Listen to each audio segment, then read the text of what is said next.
ተንስ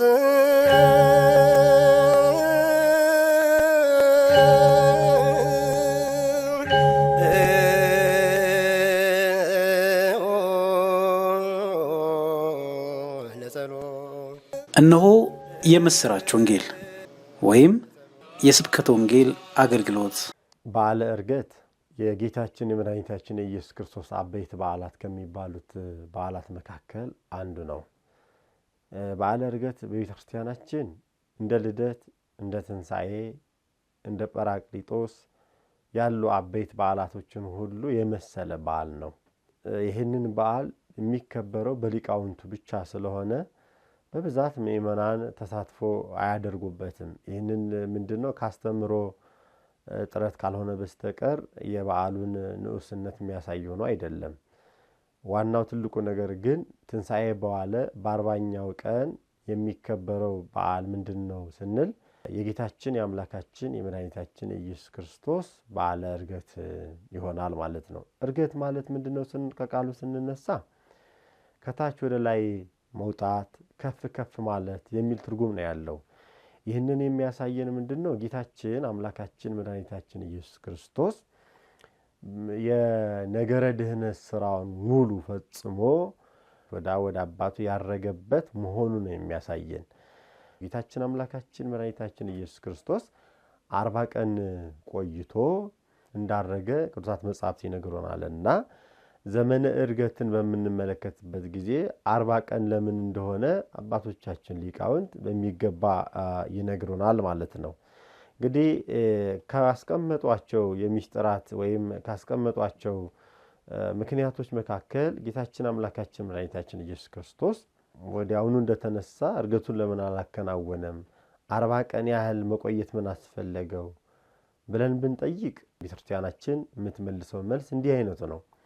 የጌታችን መድኃኒታችን ኢየሱስ ክርስቶስ ትንሣኤ የተጠራጠሩ ማህበረ አይሁድ ነበሩና ትንሣኤው ወዲያው እንደተነሳ ዕርገቱን ወዲያው አስከትሎ ቢያደርገው ኖሮ ምትሃት ነው ብለው ያምኑ ነበርና ወይም ምትሃት ነው ብለው ያስቡ ነበርና ሐሳባቸው ስለሚያውቅ ማእምረ ኅቡዓት ነውና ጌታ ሁሉን ስለሚያውቅ ለሐሳባቸው ምላሽ ለማሳጣት እስከ 40 ቀን አድርጎታል ማለት ነው። ሌላኛው በኦሪት ዘፍጥረት ምዕራፍ 2 ቁጥር 8 ላይ ስንመለከት እንደዚሁ ደግሞ መጽሐፈ ኩፋሌ ምዕራፍ 4 ቁጥር 9 ላይ በምንመለከትበት ጊዜ የመጀመሪያው ሰው ቀዳሚ ፍጥረት አባታችን ቅዱስ አዳም በኤደን ገነት ስፍራ እንደተዘጋጀለትና በ40 ቀኑ ወደ ገነት እንደገባ መጽሐፈ ኩፋሌም ኦሪት ዘፍጥረትም ይህንን ሐሳብ ይነግሩናልና ልጅነት ተሰጥቶት ያንን ልጅነት አጥቶ ስለነበረ በ40 ቀኑ አግኝቶት የነበረውን ልጅነት ስላጣው በ40 ቀን እንደተመለሰለት ለማጠየቅ ወይም በምክረ ከይሲ ያስወሰደውን ልጅነት የጸጋ ልጅነቱ እንደተመለሰለት ለማጠየቅ ቅዱሳን ሐዋርያትን እያስተማረ ቆይቷል ማለት ነው። ቅዱሳን ሐዋርያትን እያስተማራቸው የቆየበት ትልቁ ምክንያት ደግሞ ምንድነው? ጥርጥርን፣ ፍርሃትን፣ ንፋቄን ከልባቸው ፈጽሞ እንዲጠፋላቸውና እንዲያስወግድላቸው እየመከረ እያስተማረ እያጽናና የቆየበት ዘመን በመሆኑ 40 ቀን ቆይቷል ማለት ነው። ሌላው የሰው ልጅ ተስሎተ መልክ የሚፈጸምለት ወይም ደግሞ ከእናት ማኅፀንና ከአባት አብራክ ዘር ተከፍሎ ከ40 ቀን በኋላ የሰው መልክ አለው፣ የሰው መልክ ይይዛልና ልክ ሰው በ40 ቀኑ ፍጹም መልክ እንደሚኖረው ሁሉ ቅዱሳን ሐዋርያትም በዚህ በ40 ቀን ፍጹማን እንዳደረጋቸው ለሃይማኖታቸው ፍጹማን እንደሆኑ ለማጠየቅ 40 ቀን ቆይቷል ማለት ነው። ከ40 ቀን በኋላ ጌታችን አምላካችን መድኃኒታችን ኢየሱስ ክርስቶስ ቅዱሳን ሐዋርያትን ባርኳቸው እንዳረገ በተለይ ቅዱስ ሉቃስ በወንጌሉ ይነግረናልና የሉቃስ ወንጌል ምዕራፍ 24ን በሚገባ ስናነብ ጌታችን አምላካችን መድኃኒታችን ኢየሱስ ክርስቶስ እስከ ቢታንያ ይዟቸው እንደወጣና እጆቹንም አንስቶ እንደባረካቸው ይነግረናል። በዚህ አብይ በዓል ሁላችን ምንባረክበት በዓል መሆኑን ከቅዱሳን ከአባቶቻችን ከሐዋርያት የተማርነው በዓል ነው ማለት ነው። ዘመነ ዕርገትን ወይ ደግሞ በዓለ ዕርገትን በመናከብርበት ጊዜ ለሐዋርያት የተሰጣቸው ምንድነው ስንል ለቅዱሳን ሐዋርያት ምስክሮች ትሆናላችሁ ብሎ ነግሯቸዋል። ትልቁ ክርስትና ስለ ክርስቶስ መመስከር ነው። ለሐዋርያትም የተነገረው ይህንን ነው። በበዓለ ዕርገቱ ተስፋ ሰጥቷቸዋል። እስከ ትለብሱ ኃይለ እምአርያም ከአርያም ኃይል እስክታገኙ ድረስ ነበሩ ሀገረ ኢየሩሳሌም ብሏቸዋል። ኃይል አጽናኝ መንፈስ ቅዱስ እስክታገኙ ድረስ ከኢየሩሳሌም አትውጡ ብሎ አዟቸዋል። ይህንን ተስፋ ያገኙበት ዕለት ነው። ተስፋ የተገኘበት ዕለት ነው። የተስፋ ቀን ነው። የተስፋ በዓል ነው እና ለሐዋርያትም የተነገራቸው ይህንን ተስፋ እንዳላቸው ነው። ከ10 ቀን በኋላ አጽናኝ መንፈስ ቅዱስን ታገኛላችሁ ብሎ ነግሯቸዋል። ይህንን አባቶቻችን እንደሚነግሩን ወደ ቀደመ የነበርንበት ክብራችን እንደተመለስን ለማጠየቅ ነውና 10 ቀን እንድንጠብቅ የመጨረሻ ኃይለ መንፈስ ቅዱስ ደግሞ ማግኘት እንደምንችል ለሐዋርያት የነገራቸው ነው። ይህንን ነው የነገር። ስለዚህ ከኢየሩሳሌም እንዳትወጡ ብሏቸዋል። ከኢየሩሳሌም መውጣት ማለት ከቤተክርስቲያን መውጣት፣ ከሰላም መውጣት፣ ከፍቅር መውጣት፣ ከበረከት መውጣት፣ ከቸርነት መውጣት፣ ከበጎ ነገር መውጣት እንደሌለብን ሲነግረን ነውና ለሐዋርያት ከዚህ ሁሉ እንዳትወጡ ብሎ እንግዲህ ቸርነቱ፣ ጸጋው፣ ተስፋው ነው የሰጣቸው። ይህንን ኃይል እስኪያገኙ ድረስ ከዚያ እንዳይወጡ ነው የነገራቸው እና የበዓለ ዕርገትን የጌታችን መድኃኒታችን ኢየሱስ ክርስቶስ በዓለ ዕርገትን በመናከብርበት ጊዜ ለቅዱሳን ሐዋርያት ተስፋ ተሰጥቷቸዋል። ተስፋ እናገኝበታለን። ለቅዱሳን ሐዋርያት ምስክሮች ትሆናላችሁ ተብለዋል። እኛም ተነስቷል ብቻ ሳይሆን አርጓል ብለን እንመሰክራለን። ዕርገቱ ብቻ ሳይሆን እንዳረገው ሁሉ ዳግም ይመጣል ብለን እናምናለን። ቅዱሳን አባቶቻችን ሐዋርያት ተስፋ እንዳይቆርጡ በኢየሩሳሌም ቆዩ ብሎ ትእዛዝ ሰጥቷቸው ባርኳቸው ነው ያረገው። ሲያርግ ደግሞ እንዲሁ ዝም ብሎ አይደለም ያረገው። የዮሐንስ ወንጌል ምዕራፍ 14 ቁጥር 1 ጀምረን ስናነብ ልባቸው እንዳይታወክ በእግዚአብሔር ማመን እንዳለባቸው በሚገባ በአጽንኦት አስተምሯቸው ነው ሄደው። ክርስቲያን ልቡ እንዲታወክ እግዚአብሔር አይፈቅድም። በእርሱ እንድናምን ነው እግዚአብሔር የሚፈቅደው። እግዚአብሔር አምላካችን አምነነው እንድኖር ታምነነውም እንድንኖር ነው ያስተማረን። ልባችሁ አይታወክ በእግዚአብሔር እመኑ በእኔ ደግሞ እመኑ በአባቴ ቤት ብዙ መኖሪያ አለ ብሎ ነግሯቸው ነው የሄደው። በጣም የሚገርመው ነገር እኔ ብሄድ ስፍራ ባዘጋጅላችሁ የተሻለ ነው ብሎ የተሻለ እንዳለ ነው የነገረን። ይሄ ምድር ጊዜያዊ ነው። ከዚህ የተሻለ እንዳለ ነግሮን ነው የሄደው። እኛ የምንጠብቀው የተሻለውን ነው። የተሻለው ደግሞ ማግኘት የሚቻለው በልብ መጽናት ሲቻል ነው። የተሻለው ደግሞ ማግኘት የሚቻለው እግዚአብሔርን ማመን ሲቻል ነው። የተሻለውን ማግኘት የሚቻለው ለእግዚአብሔር ታምኖ መኖር ሲቻል ነው። ሐዋርያት ልባቸው እንዳይታወክ ነግሯቸዋል። ልባቸው አይታወክ አትጠራጠሩ ሲላቸው ነው። በአንዳች ነገር ልባቸው አይሸበር ሲላቸው ነው። ዓለማችን እንደምታውቁት ነው። በሁሉም ነገር እንደታወከ፣ በሁሉም ነገር እንደተጠራጠረ፣ ባለው ነገር ሁሉ እንደተሸበረ ነው ያለው። ጌታችን መድኃኒታችን ኢየሱስ ክርስቶስ ግን ለቅዱሳን ሐዋርያት የነገራቸው ምንድነው? ልባቸው እንዳይታወክ በአጽንኦት ነው የነገራቸው። በእርሱ እንዲያምኑ ነው የነገራቸው። ስፍራ አዘጋጅላችኋለሁ ነው ያላቸው። ስፍራ ላዘጋጅላችሁ እሄዳለሁ፣ እናንተም በዚያ ትኖራላችሁ ነው ያለው እና ዳግመኛ እመጣለሁ ወስዳችኋለሁ ብሎ ለሐዋርያት ተስፋ ነግሯቸው እኛም የሐዋርያትን ተስፋ አድርገን እንኖራለን ማለት ነው። ስለዚህ በዓለ ዕርገትን ስናከብር ለአባቶቻችን ለቅዱሳን ሐዋርያት የተሰጣቸው ምንድነው ስንል ቤተክርስቲያንን በሚገባ እየመሩ እንዲኖሩ እግዚአብሔር አምላካችን ይህን የሰጣቸው ማለት ነው። ዕርገቱ ድንገት አይደለም። ትንቢት ተነግሮለታል። በትንቢት የሆነ ነው። ቀደም ብለው ብዙ አባቶቻችን ተናግረዋል። ለምሳሌ ነብየ እግዚአብሔር ቅዱስ ዳዊት በመዝሙር 46 ቁጥር 5 ላይ አርገ እግዚአብሔር በይባቤ ወእግዚእነ በቃለ ቀርን እያለ አስቀድሞ በትንቢት ተናግሯል። እግዚአብሔር አምላካችን በእልልታ አረገ፣ እግዚአብሔር በመለከት ድምጽ አረገ እያለ አስቀድሞ ነብዩ ቅዱስ ዳዊት በትንቢት ይናገር ነበር።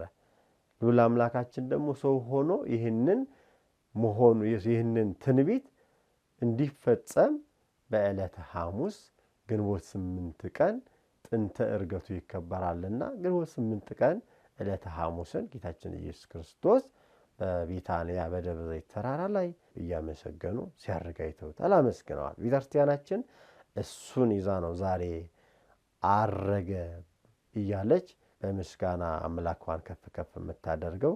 ለዚህ ነው ነብዩ በሌላው መልእክቱ ደግሞ አረገ ውስተ አርያም ጽዮወከ ጽዮዋ ይላል። አረገ ውስተ አርያም ወደ ላይ አረክ ምርኮን ማርከ ወሀብከ ጸጋከ ለጓለ እመሕያው።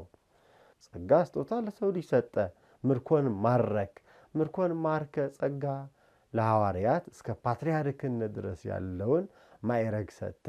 አይዟችሁ አትደንግጡ ብለ ማጽናኛ ሰጠ። ትምህርት አስተምረ ቤተክርስቲያንን እንዲያስተምሩ እንዲያስተዳድሩ እስከ ዓለም ፍጻሜ ድረስ ጸጋን ሰጥታቸው ዲያብሎስን ድል አድርገህላቸው ዲያብሎስን አሸንፈህላቸው ያ ጥንተ ጠላታቸውን ገድለህላቸው ወደ ላይ አረክ፣ አሸናፊነትን አጎናጽፈሃቸው አረክ ነው ያለው ነብዩና በዓሉ የምናከብረው እንግዲህ በዚህ ደረጃ ነው። በቤተክርስቲያናችን አስተምሮ ያለው የጌታችን መድኃኒታችን ኢየሱስ ክርስቶስ በዓላት በሙሉ ታሪክ አላቸው። በዓላቱ ሁሉ ራሱን የቻለ መልእክት የሚያስተላልፉ ናቸው። በዓለ ዕርገትን እናከብራለን ስንል ኢየሱስ ክርስቶስ በምድር ላይ የነበረው አገልግሎቱ አጠናቆ ያረገበት ነው። ምድራዊ ክፍል የነበረው ፍጻሜ ያገኘበት ነው። በስጋ ተገልጦ አስተምሮ ተሰቅሎ ሙቶ ተነስቶ ካሳየን በኋላ ሰውን ወደ ቀደመ ክብሩ መልሶ ወደ አባቱ ያረገበት ነው ስንል እዚህ ምድራዊ በምድር ላይ ደርሶብን የነበረው መከራ ከሲኦል አውጥቶ ያ የነበረብን ዕዳ በደል ሁሉ አጥፍቶ ነፃነትን አጎናጽፎን አሸናፊነትን ድል አድራጊነትን ሰጥቶን አርጓል እያልን የምናከብረው። ስለዚህ ዕርገትን ስናከብር ድል ማድረግን ማሸነፍን ኃይልን ብርታትን ያገኘንበት መሆኑ ከዚህ ተነስተን በዓላችንን እያከበርን እንገኛለን ማለት ነው። ይህንን በዓል በመናከብርበት ጊዜ ክርስቶስ የተዋሃደው ስጋችን የከበረ መሆኑን የምንገልጸው ወይ ደግሞ የተዋሃደ ምስጢር እጅግ ክቡር መሆኑን የምንገልጽበት ነውና ሊቁ ቅዱስ ቄርሎስ እንዲህ ይላል። እንዲያውም ወልድ በባህሪው ከአብ ጋር በባህሪ አንድ ሆኖ ሳለ በተለየ አካሉ ስጋችንን ተዋህዶ ወደ ሰማይ ያሳረገው፣ ይህም እኛም እርሱን ተከትለን ወደዚያ ክብር የምንደርስ መሆኑን የሚያሳየን ነው ይለናል። አምላካችን ኢየሱስ ክርስቶስ አረገ ስንል ስራውን ሁሉ አከናውኖ ዲያብሎስን አሸንፎ እኛን ወደ ቀደመ ክብራችን የመለሰ መሆኑን ማመን ነው። የመንፈስ ቅዱስ ጸጋ የመንፈስ ቅዱስ ስጦታ ቤተክርስቲያናችን ልታገኝ ተስፋ የተሰጠበት ዕለት ቢኖር በዓለ ዕርገት ነው። ለሐዋርያት እንዲህ ነው ያላቸው፣ ከላይ ኃይልን እስክትለብሱ ድረስ በኢየሩሳሌም ቆዩ ብሎ የነገራቸው የአዲስ ኪዳን ቤተክርስቲያን ልደቷ የበዓለ ጰራቅሊጦስ ነው። እቺ ቤተክርስቲያን መሰረቷ ተጥሎ እስከ ዓለም ፍጻሜ የክርስቶስን አምላክነት እየሰበከች እንድትኖር አንዱ የበዓለ ዕርገት ተስፋ ነው። በዓለ ዕርገት ላይ የተሰጣት ተስፋ እሱን ተቀብላ ቆይታለች። የበዓለ ዕርገት ተስፋ ነው ለበዓለ ጰራቅሊጦስ ያደረሳት። ስለዚህ የቅዱሳን ሐዋርያት በበዓለ ዕርገት ያገኙት ተስፋ አለ። እስከ ዓለም ፍጻሜ ደግሞ ይዘነው እንድንኖር እኛ ከአባቶቻችን ተምረናልና የመንፈስ ቅዱስ ስጦታና ቤተክርስቲያን መመስረት ትልቁ ጊዜ መቼ ነው ስንል በዚህ በበዓለ ዕርገት መሆኑ መጽሐፍ ቅዱስ ያስተምረናል። እኔ ካልሄድኩ አጽናኙ አይመጣላችሁ ነው ያላቸው ለሐዋርያት። እኔ ካልሄድኩ አጽናኙ መንፈስ ቅዱስ ወደ እናንተ አይመጣም፣ እኔ ብሄድ ይሻላል እርሱን እልክላችኋለሁ ነው ያላቸው። ስለዚህ የመንፈስ ቅዱስን መውረድ ወይ በዓለ ጰራቅሊጦስን መገለጥ መነሻ በዓላችን ምንድነው ስንል በዓለ ዕርገት ስለሆነ ለቤተክርስቲያናችን የመንፈስ ቅዱስ ስጦታ የመንፈስ ቅዱስን ጸጋ ለማግኘት መሰረቱ በዓለ ዕርገት መሆኑን በዚህ መግለጽ ይቻላል ማለት ነው። የቤተክርስቲያን ራስ ክርስቶስ ነው።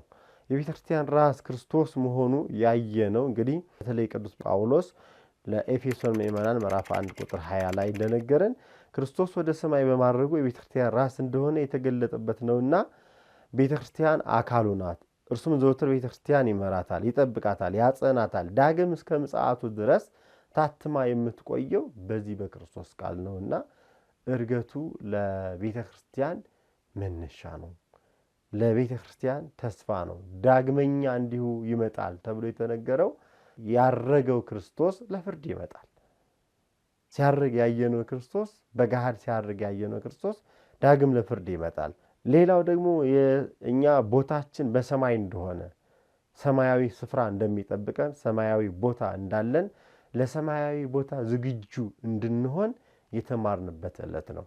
የጌታችን አምላካችን የመድኃኒታችን ኢየሱስ ክርስቶስ በዓለ ዕርገት ለቤተክርስቲያናችን ምንድነው ስንል ከሥርዓተ ቤተክርስቲያን መውጣት ፈተና እንደሆነ ሥርዓተ ቤተክርስቲያንን በቤተክርስቲያን ውስጥ እየፈጸምን እንድንኖር በኢየሩሳሌም ቆዩ የሚለው ቅድስቲቱ ቤተክርስቲያንን ቃሏን እየሰማን ድምጿን እየሰማን ሥርዓተ አምልኮቷን እያከናወንን ዘላለማዊ የሆነ ሥጋውና ደሙን እየበላን እየጠጣን እንድንኖር የተማርንበትና የምንማርበት ተስፋ የምናገኝበት ዕለት መሆኑ ቤተክርስቲያናችን እያስተማረችን ትገኛለች ማለት ነው። ለብርሃነ ዕርገቱ ያደረሰን አምላካችን ስሙ የተመሰገነ ይሁንልን። ወስብሐት ለእግዚአብሔር።